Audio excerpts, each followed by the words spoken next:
Published 2049 Eastern Daylight Saving Time, the 13th of October 2018. Updated 21:31 Eastern Daylight Saving Time, the 13th of October 2018. David Davis has called for a cabinet rebellion against Theresa May's completely unacceptable Brexit plans, but the PM could be bailed out by a handful of Labour MPs who are preparing to support her.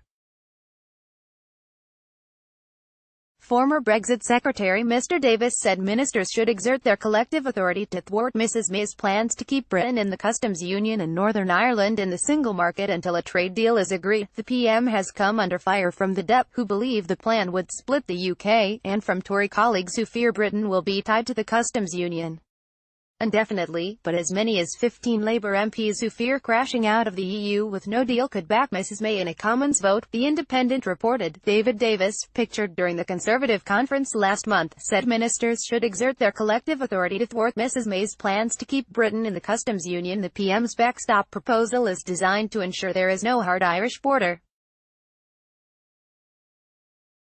It would see the whole of the UK stay in the customs union temporarily until a wider trade deal is struck. Northern Ireland would effectively remain in the single market to avoid regulatory checks on the border with the Republic. The government's previous plan said that it wanted the UK to stay in the customs union until 2021 at the latest, but it is not clear whether the UK would be subject to rules that stop countries striking their own trade deals outside the bloc.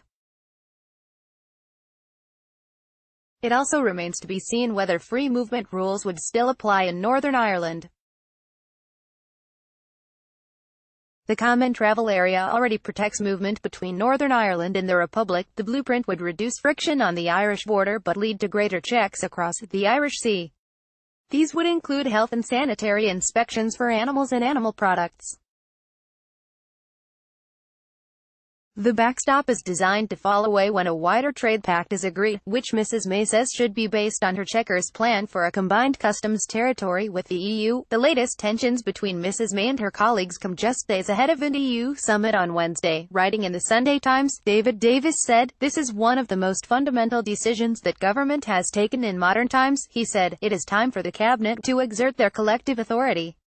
This week the authority of our constitution is on the line." It comes amid rumours that ministers including Andrea Leadsom, Penny Mordaunt and Esther McVey could quit over Mrs May's Brexit plans. There has also been speculation that Scottish Tory leader Ruth Davidson could quit because special arrangements for Northern Ireland could fuel the case for Scottish independence. In a further sign of Tory discontent, some 63 Conservative MPs signed a letter slamming the government's forecasts on Brexit, the Sunday Telegraph reported. Anne-Marie Trevelyan wrote in the newspaper that the idea of remaining in the customs union means simply delaying Brexit and causing the 17.4 million people who voted for it to lose faith in our democracy. Jacob Rees-Mogg, chairman of the European Research Group of pro-Brexit MPs, warned that when it came to the backstop proposal, temporary means eternal. DUP leader Arlene Foster is reported to have said that a no-deal Brexit was now the most likely outcome after talks with senior figures including Michel Barnier in Brussels. The DUP's 10 MPs have kept Mrs May in power since she lost her Commons majority, but the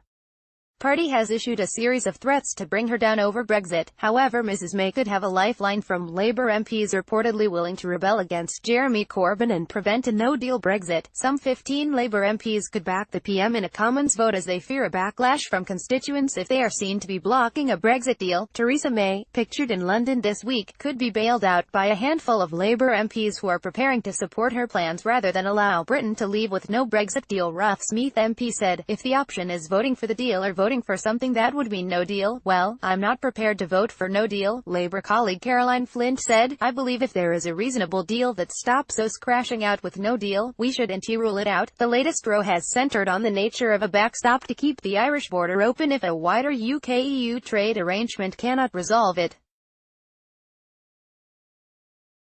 The European Union's version, which would see just Northern Ireland remain aligned with Brussels rules, has been branded unacceptable by the DUP. Mrs May's counter-proposal is for a temporary customs arrangement for the whole UK, but Tory Brexiteers fear it would restricting Britain's freedom to strike trade deals around the world. A leaked email reported in The Observer indicated Mrs Foster was ready to block a Brexit deal. DEP leader Arlene Foster, pictured in Brussels this week, is reported to have said that a no-deal Brexit was now the most likely outcome after talks with senior figures including Michel Barnier. According to a private email exchange between senior UK officials, seen by the newspaper, Mrs Foster gave her views during a dinner with the leader of Conservative MEPs, Ashley Fox.